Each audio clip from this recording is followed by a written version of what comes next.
The story of creation in Genesis is a great story, but there's so much in it and so many different directions you could take. There are more sermons than I know what to do with, really.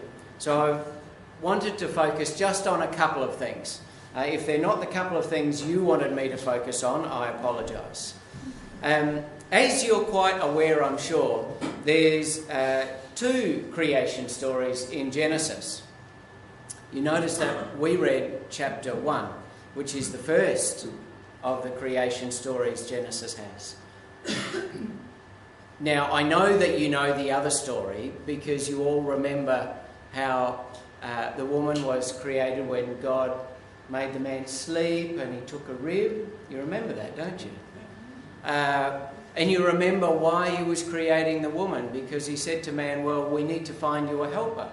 You remember that, don't you? And he created all the animals and brought them past Adam, and at the end he said, oh, no, none of these are an appropriate helper. So he created man. And there's this wonderful wordplay where he says, from the dam, the earth, I created Adam. And then it works in the Hebrew language.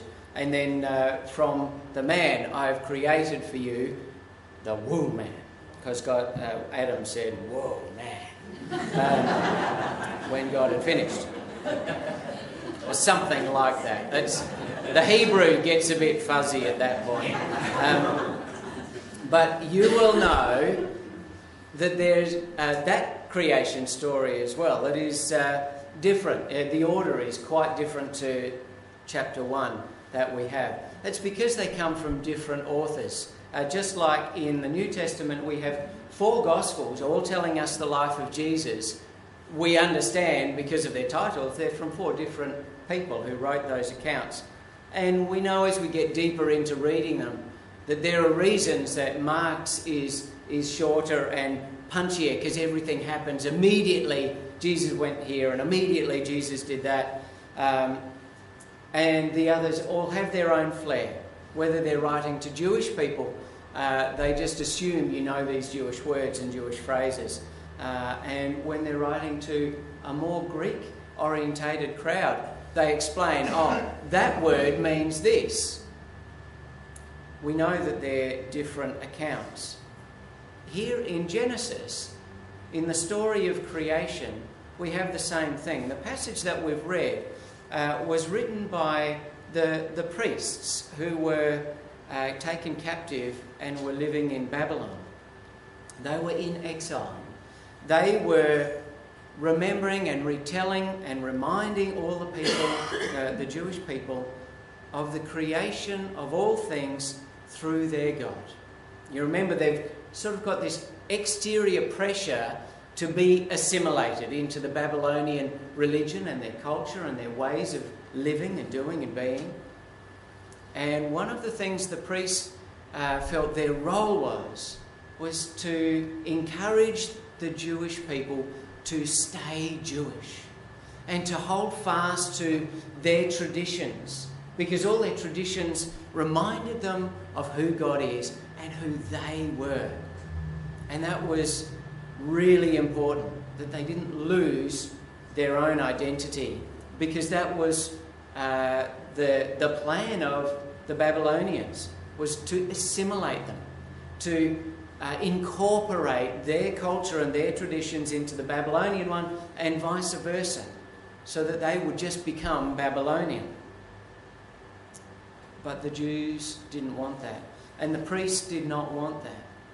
And in retelling of creation, you can see the set out as we laid it out for the children. Hopefully that was helpful for you as well. I was hoping we could sort of keep it here. It reminds us of those 6 days of creation that God worked and brought forth different things, but it highlights the 7th day, that empty white square for giving thanks, for remembering all of God's creation.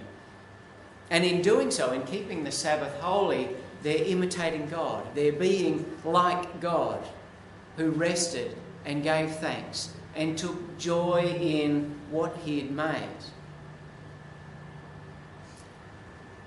God proclaimed all creation very good. He rested and he enjoyed it. Now, asserting that God created all things is a statement of faith. Just like those people, we are under pressure from all sides to believe all sorts of different things. And around us there's a multiplicity of options you could choose. But it is our faith that says God is the creator of all things. God created us. And everything we see, everything we touch, everything that is around us came into being through God. And when we say that, when we make that statement of faith, we're particularly speaking about the who and the why behind creation. It's not that the how is not important. The Jewish people saw themselves as being very scientifically educated, very interested in the how of all things. But you have to remember this story was pre-scientific understanding of pretty much every kind that we know. So their understanding is completely different from ours. But the priority is certainly the how, is certainly the who and the why of creation. God created all things. Why? Because God is love. Let me explain what I mean by that. God is love. We know is how John starts his gospel. But we see God is love when we look at creation. For in creating something other than God's self, God takes a risk. God risks investing himself into something that is, by its very nature, other than himself. Therefore, the risk is that the other is different. The other has to be different from God. And therefore, there's a possibility of God being hurt, of God investing himself in creation, but creation ignoring or rejecting God. There was a poem that started out with God saying, "I'm lonely, I'm going to make me a world." And it's sort of like that, but you wouldn't ever really say God was lonely. We understand that God was in relationship before he created anything. There was God and his Word and his Spirit. And in that Trinity, there was relationship. There was movement and there was love before he created anything. So you wouldn't say that God needed to create the world because he was lonely, but rather God chooses to create because he wants to. Because he wants to be in relationship with this other that he creates. And think about that for a moment. God doesn't just create people. God creates everything, the whole world, the whole universe, all living things, all living creatures. God creates because he wants to be in relationship with all of it. It's not just us that he wants to have a relationship with. God created the birds and the animals because he wants to be in relationship with them. God created all the trees and all the flowers and all the plants because he wants to be in relationship with them also. It's an interesting thought.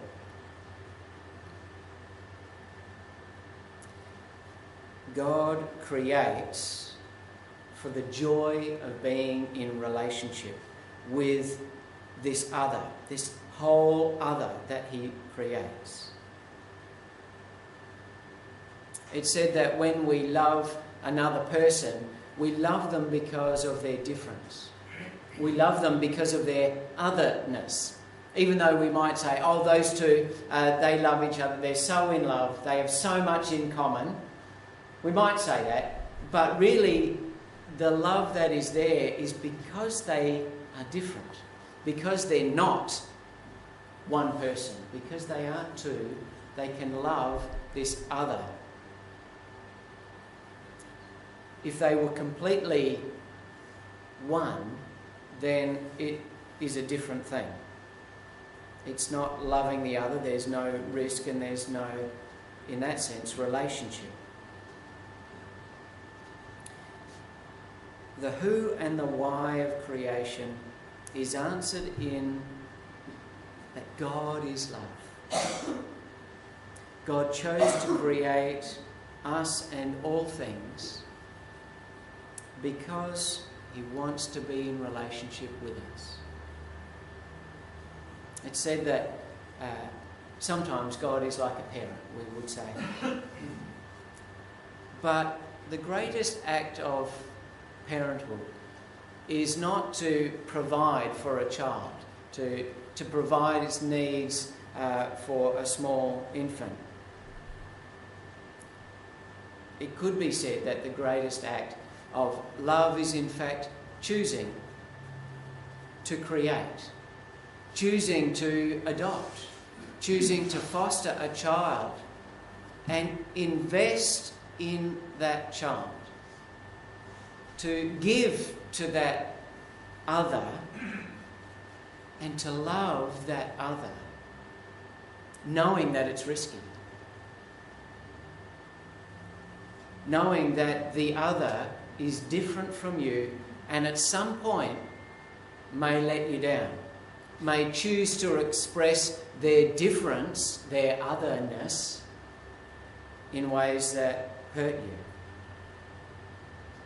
That greatest act of love is in the choosing to still go ahead with that, creating and adopting and loving. God chooses you. God chose to make each one of you. God chooses you to create you just how you are for the simple joy of being in relationship with you.